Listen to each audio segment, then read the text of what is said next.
Who and what are the Gorgonites? Did the Commander Elite? It seems fair to only do the other faction in the film. While in the film itself they were designed to be educational toys, they were rebranded into being the enemies of the Commander Elite.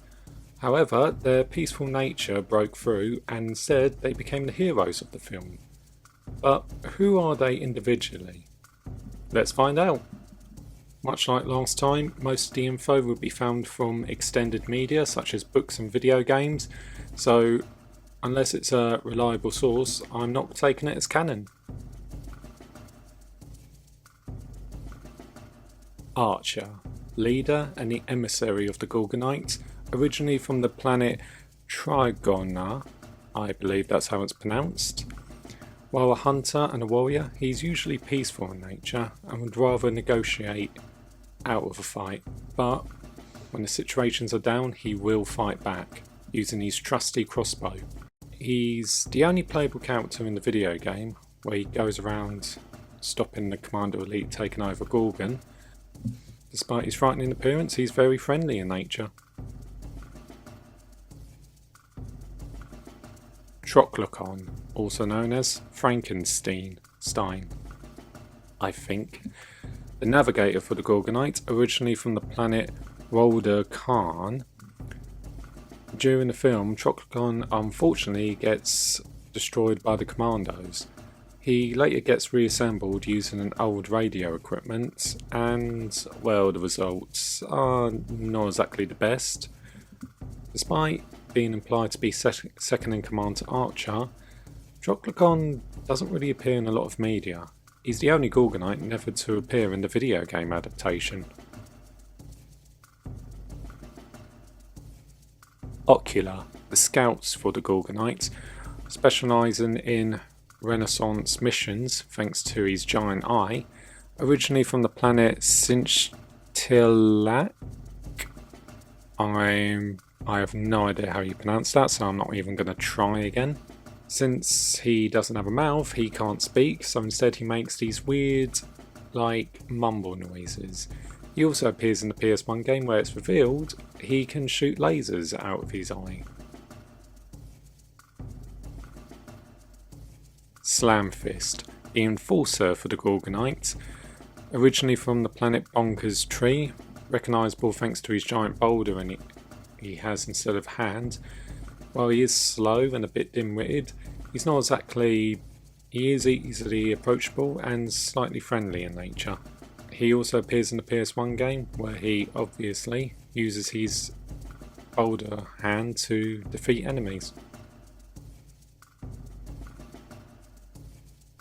Insaniac, the purple giggling ghoul of the Gorgonites and their attack specialist, originally from the planet Geomentra. Again, I don't know if I'm pronouncing that right. Always around to crack jokes, can spin around like the Tasmanian devil to attack commandos. Usually has a mace with him, which he occasionally uses. Also appears in the PS1 game, Aiden Archer. Despite being with the Gorgonites, there is kind of questionable if he's as friendly as them. He's not exactly the most, let's just say, sane person. Punch It and Scratch It, a rhinoceros-looking defense strategist for the Gorgonites, and his little sidekick Scratch It. Both of them are usually paired up together. Scratch It can go on to punch its rhino horn to be used to slingshot across enemies. Originally from the planet Nip-Tuck, despite having an intimidating appearance, much like Archer, Punch It is actually a very chilled character, and just like Ocular, Scratch It doesn't make any vocal sounds and instead just mumbles instead to communicate.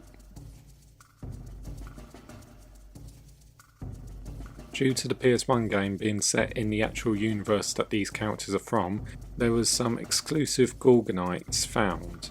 For example, Chanters, multicoloured little imps that can create portals to different areas on Gorgon. Stench, a summoning Gorgonite found in the game, Described as the walk-in whoopee cushion, he can use his foul stench to knock out any commandos. And Nibble, the only Gorgonite with the ability to fly. Surprisingly, despite only being seen in the PS1 game, they were included in the toy line. And speaking of the toy line, let's talk about the one Gorgonite that was only exclusive to the toy line, Miniac, a little green troll that has an appearance similar to Insaniac, just not as purple. This next one might surprise a few people, but apparently, since he was included in the toy line, he counts, and that's Flat Chew. He only appears in the very beginning of the film, where he was a member of the Belch Brigade. He was included in the Gorgonite toy line in real life, so he counts. All we know about him is he can belch pretty hard. Overall, the Gorgonites have one singular goal: to find the land of Gorgon, a peaceful world where everyone can live together in harmony. At the end of the actual film, after defeating the commandos, the Gorgonites set off to try and find it in the real world. Since there was never a sequel or any continuation, we'll never know what exactly happened to them.